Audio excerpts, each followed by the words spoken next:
Bueno, esta es nuestra tercera y última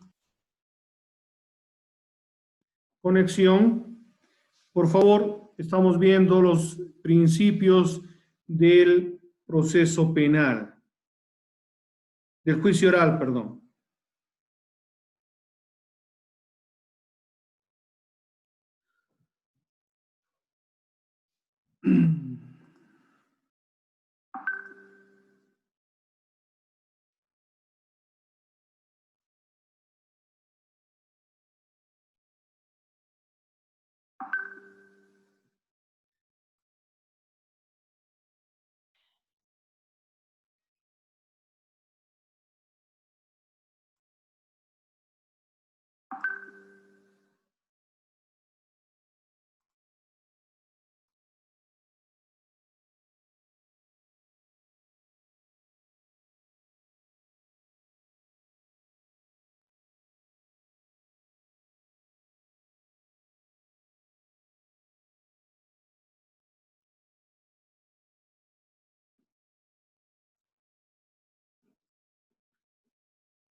Bueno, ¿alguna duda, alguna pregunta? Por favor, estamos revisando los principios rectores del juicio oral. Habíamos concluido con el principio de inmediación. ¿Alguna pregunta?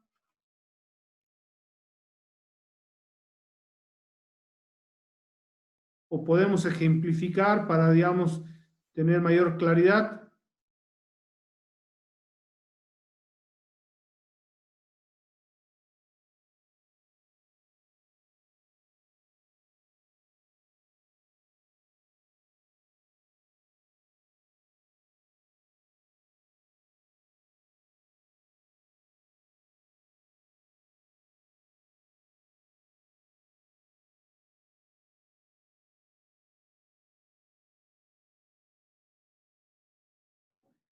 ¿Dudas, preguntas, comentarios, por favor?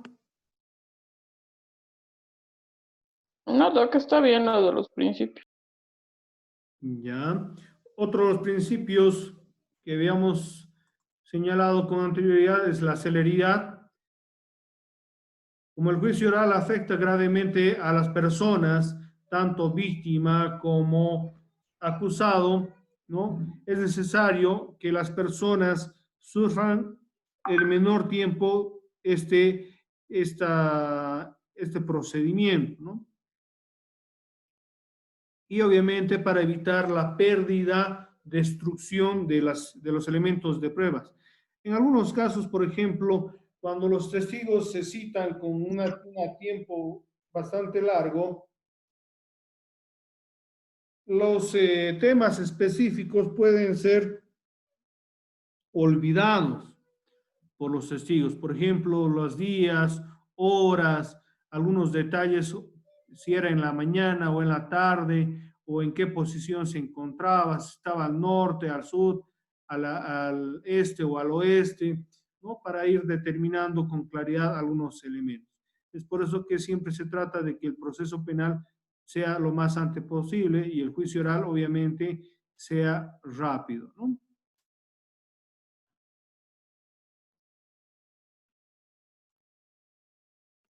Continuidad señala que la continuidad de audiencia significa que de una vez iniciado, esta debe continuar hasta concluir. Desde el punto de vista pragmático, caso empezado, caso terminado. Este es el sentido estricto del concepto continuidad de audiencia. La continuidad y suspensión e interrupción se encuentra regulado en el artículo 334 del Código de Procedimiento Penal, que señala. Dice, iniciado el juicio se realizará sin interrupción todos los días hábiles hasta que no se dicte sentencia. Solo podrá suspenderse en los casos previstos en este código. ¿Ustedes saben cuáles son los casos en los cuales se puede suspender una audiencia de juicio oral?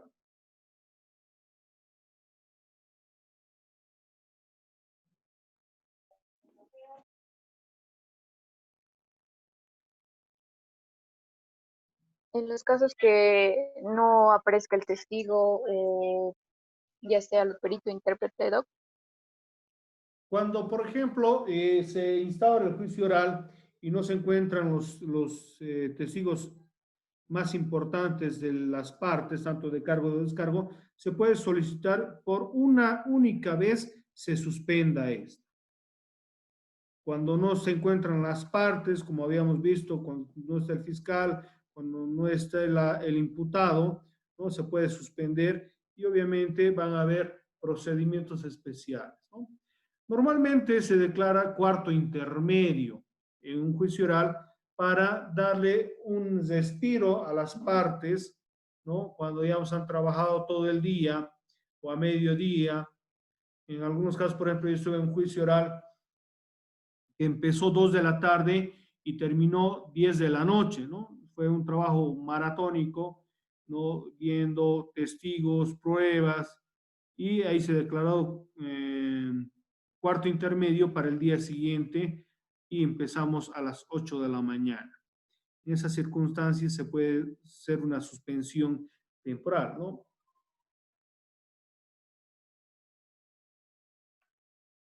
Numeral 2 del artículo 3, perdón, párrafo segundo del artículo 334.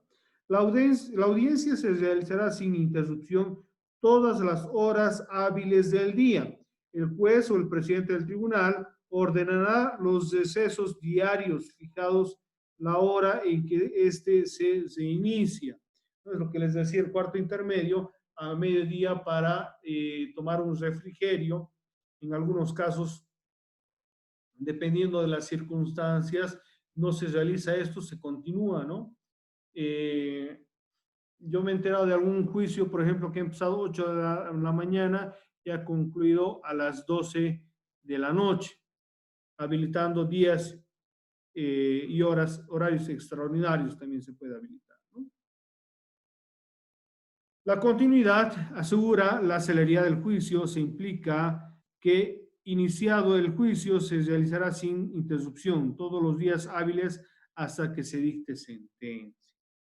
Esto, lógicamente, acorde a lo que sería la celeridad y la continuidad que habíamos ya revisado en el artículo 334. En el artículo 335 se dan los casos de la suspensión.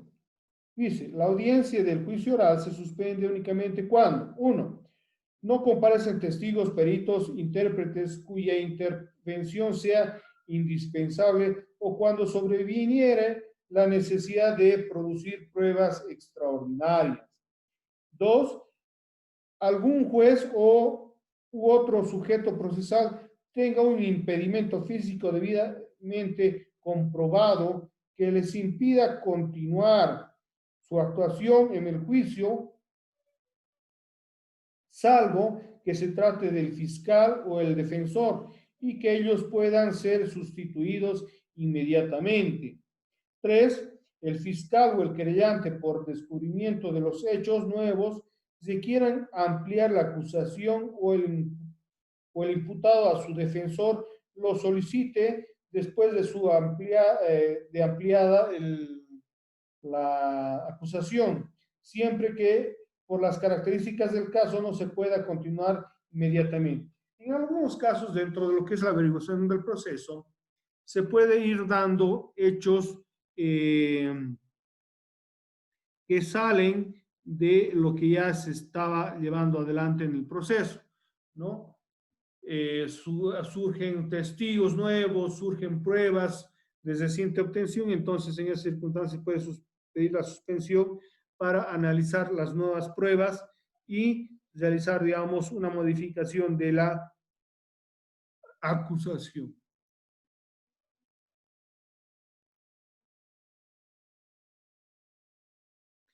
¿Alguna pregunta hasta acá, por favor? Estamos a 5 minutos de concluir nuestra clase del día de hoy.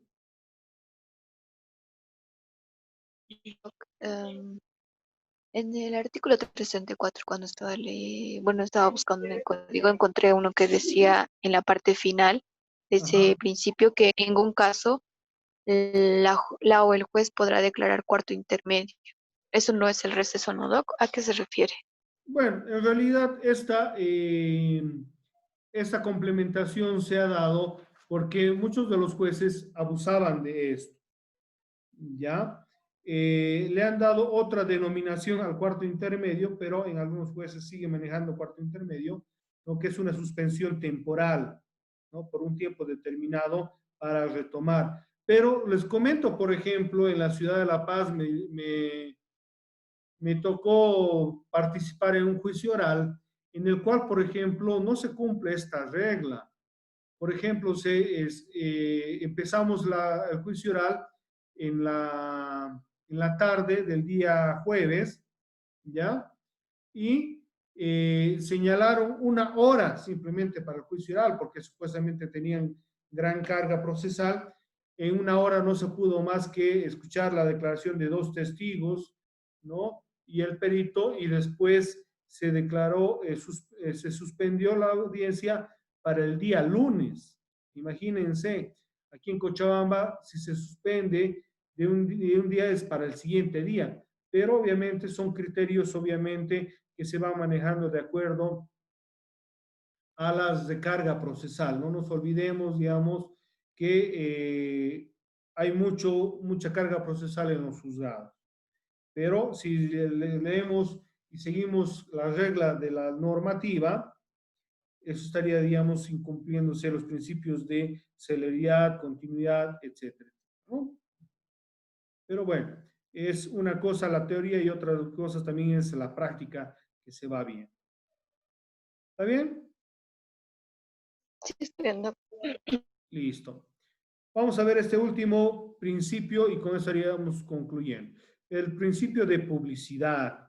La publicidad significa que en el principio no debe de haber justicia secreta, procedimiento oculto, ni fallos sin antecedentes ni motivaciones. Es decir, todo lo que se vea, se desfile, las pruebas documentales, testificales, periciales, todo tiene que tener conocimiento las partes, ¿no? Si antes hablábamos, por ejemplo, del sistema inquisitivo, en ese sistema no se ponía a conocimiento de las partes de las pruebas hasta el mismo juicio.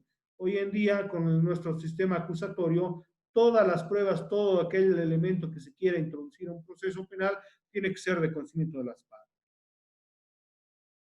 El sistema acusatorio garantiza, establece como regla general que todos los actos son públicos, salvo algunas excepciones. La publicidad en la etapa de investigación implica que todos los sujetos procesales puedan reconocer en cualquier momento los actuados y además obtener copias de los mismos. En el juicio oral, la publicidad va más allá de los actos y sujetos procesales. Es plena y consiste en garantizar al público la libertad de presenciar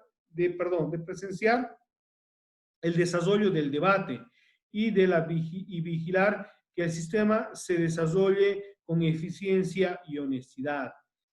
El principio de publicidad en el juicio oral público no es absoluto, sino es relativo, ya que si prima otros intereses o derechos de las personas, se puede vulnerar temporalmente el principio de publicidad para dar paso al cumplimiento de otros principios relevantes, fácticos y jurídicos. Por ejemplo, la supremacía del interés del niño, la seguridad nacional, interés de la justicia, dignidad de las personas, que en los casos que habíamos señalado con anterioridad, estos nos hacen, las autoridades judiciales van a determinar la restricción de la publicidad de las actuaciones, tanto del juicio oral como de otros procedimientos.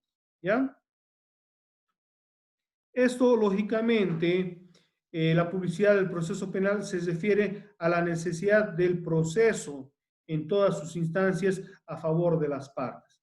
No se refiere más que las personas interesados, curiosos, puedan seguir de principio a fin el proceso, sino más trata de garantizar de que los actores principales puedan tener acceso a este.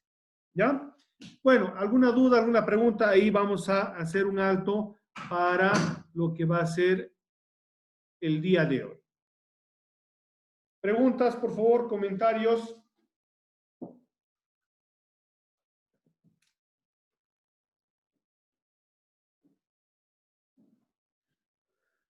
¿Ninguno?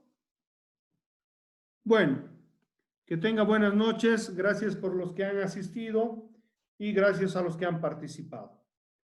No hay comentarios, ¿no? Bueno, buenas noches. Hasta luego, Doc. Buenas Buenas noches, doctor. Buenas noches.